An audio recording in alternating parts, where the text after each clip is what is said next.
तो दोस्तों जैसा कि भारत यूएसए के साथ में इनके MQ-9B ड्रोन को खरीदने के लिए बातचीत कर रहा है, लेकिन जब भारत को यहाँ पर इन ड्रोन्स की कॉस्ट दिखाई देती है तो ये डेफिनेटली काफ़ी ज़्यादा महंगे ड्रोन है, क्योंकि हर एक ड्रोन की जो कीमत है वो भारत को लगभग 100 मिलियन US$ के आसपास की पड़ने वाली है, जिसके कारण मुट्ठी भर 30 ड्रोन को खरीदने के लिए भी भारत को 3 बिलियन US$ तक का खर्चा करना पड़ सकता है। और अगर आप 100 मिलियन US$ के अमाउंट को भी देखते हैं तो ये F-35 के A वेरिएंट और साथ में जो राफेल जैसे फाइटर जेट हैं इनसे भी कहीं ज़्यादा महंगा है। यहाँ तक कि हम जिस तेजस फाइटर जेट को ऑपरेट करते हैं तो उससे तो इनकी जो कीमत है वो लगभग 2 गुनी ज़्यादा है। तो लास्ट में आकर के इन ड्रोन्स का जो सोल्यूशन है वो भारतीय ड्रोन है यहाँ पर पूरा करने वाले हैं, जिनकी कॉस्ट भी काफ़ी ज़्यादा कम होगी और इनकी कैपेबिलिटीज़ आप सबको काफ़ी ज़्यादा डिसेंट दिखाई देगी। तो DRDO की तपस और साथ में इसी के साथ में एक और एक्स्ट्रा जो पंच ऐड करता है, यानी कि हमारा आर्चर ड्रोन, तो इन्हीं को लेकर के बड़ी न्यूज़ सामने निकल करके आई है, जिसके बारे में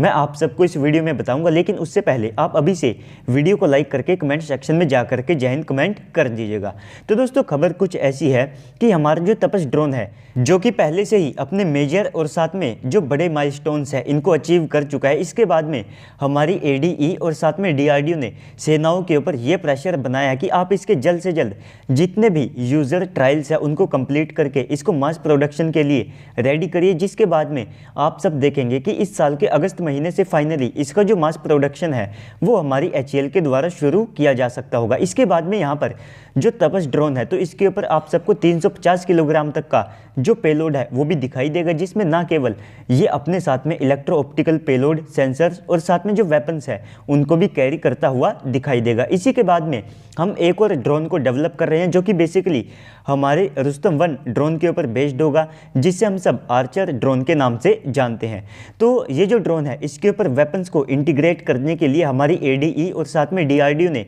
इसको मॉडिफाई किया है, जिसके माध्यम से ये अपने साथ हमारी हेलिना और साथ में संत जैसी जो एंटी टैंक गाइडेड मिसाइल्स हैं और साथ में जो ग्राउंड बॉम्ब्स हैं उनको कैरी करने में कैपेबल होगा, जिससे कि ये दोनों ड्रोन जो दुश्मन के ग्राउंड फॉर्मेशन जिसमें टैंक्स, आर्म्ड व्हीकल्स हैं उनको ये डिस्ट्रॉय करने में कैपेबल होंगे। और यहाँ पर सबसे ज़्यादा खास बात ये होगी कि जो अमेरिकन MQ-9B ड्रोन्स हैं तो उनसे ये लगभग 10 गुना ज़्यादा सस्ते होंगे। और इसके बाद में इनकी जो टेक्नोलॉजी है वो हमारी जो प्राइवेट कंपनियां उनको भी सौंपी जाएगी, जिससे कि वे मास प्रोडक्शन को और ज़्यादा बड़े लेवल के ऊपर कर सके। तो इस पूरे प्रोसेस को और ज़्यादा तेज करने के लिए हमारी HAL, ADE और DRDO ने हमारी सेनाओं को इस बात के लिए भी मना लिया है कि हमने इस ड्रोन के साथ में जो 30,000 फीट के एल्टीट्यूड के ऊपर टेस्ट कंडक्ट किए हैं और इसके साथ में 20 घंटे की जो एंड्योरेंस को अचीव किया गया है, तो इसी के साथ में आप शुरुआत में इस ड्रोन को अपने बेड़े में इंडक्ट कीजिए, जिससे कि इसका जो इंडक्शन है वो यहाँ पर हो सके। बाद में पैरेलल में ही इस ड्रोन की परफॉर्मेंस को और ज़्यादा इन्हेंस करके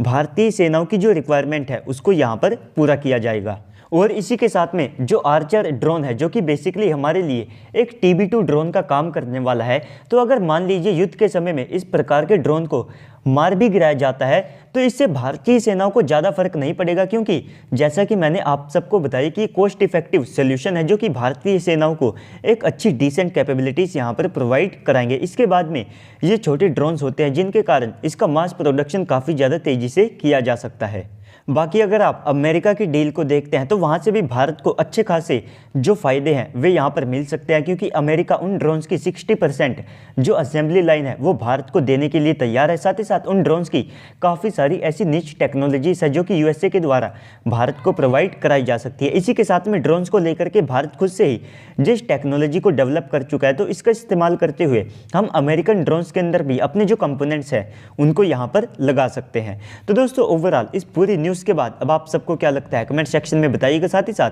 अगर आपको वीडियो अच्छी लगी है तो वीडियो को लाइक कर दीजिएगा। अगर आप चैनल के ऊपर पहली बार आए हैं तो प्लीज़ से चैनल को भी सब्सक्राइब कर दीजिएगा। तो चलिए दोस्तों आज की इस वीडियो में इतना ही, मिलते हैं अगली वीडियो में, तब तक के लिए गुड बाय, जय हिंद।